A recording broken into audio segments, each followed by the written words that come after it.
latest updates, subscribe to News9.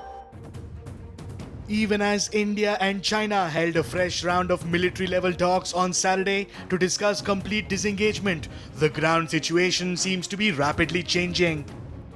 During the meeting, India had asked China to pull back its troops and stop construction activity at the strategic Daulat Beg Oldi sector of eastern Ladakh. Knowing China's aggressive posturing on the matter fully well, India is leaving nothing to chance. The Indian Air Force's rapid deployment Chinook helicopters flew over Daulat Beg Oldi during night time. The decision to fly Chinook over DBO Advanced Landing Ground during the night time was taken to test the capability of rapid insertion of special forces and infantry combat vehicles if the situation deteriorates. The US-built Chinook has a proven record of night flying in Afghan mountainous terrain and is used for rapid military retaliation by the Special Airborne Forces. On the other hand, the newly acquired 5 Rafale jets are practicing night flying as well in the mountainous terrain of Himachal Pradesh. This is to ensure that the Golden Arrow squadron with its Meteor beyond visual range, air-to-air missile and Scud air-to-ground standoff weapon will be ready if the situation deteriorates on the LAC. On ground, China has moved its Type 15 ZTPQ light tanks among other equipment to the areas along the LAC to support its aggressive posture. Given the difficult terrain, it may not be easy for India to deploy its medium category tanks due to their limitations. The need for a light tank as a mobile protected firepower for the Indian Army for multi-spectrum, multi-front applications is being felt increasingly.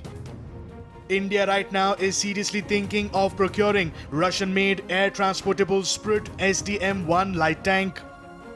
The deployment of light tanks both at high terrains of Himalaya in northern and eastern sectors could be used in both offensive and defensive operations. With India doing all this and much more, China too seems to be gearing up. China's state broadcaster CCTV released footage of the stealthy turbofan-powered Fengying medium high-altitude long-endurance unmanned aerial vehicle. Fengying can form a UAV formation to carry out missions together or launch attacks on targets in formation with a manned crew.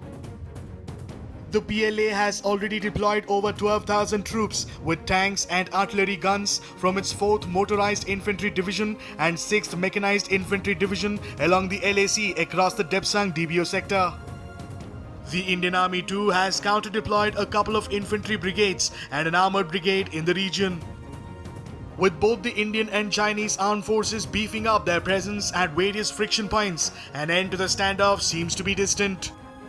That is exactly what was officially acknowledged by a document that was released on the Ministry of Defense website and was later deleted.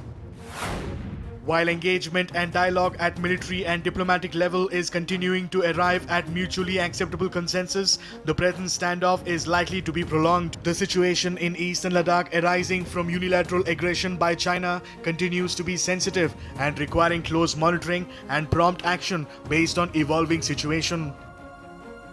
On the other hand, anger among China's neighbors is only growing by the day over the latter's aggressive posturing in border areas.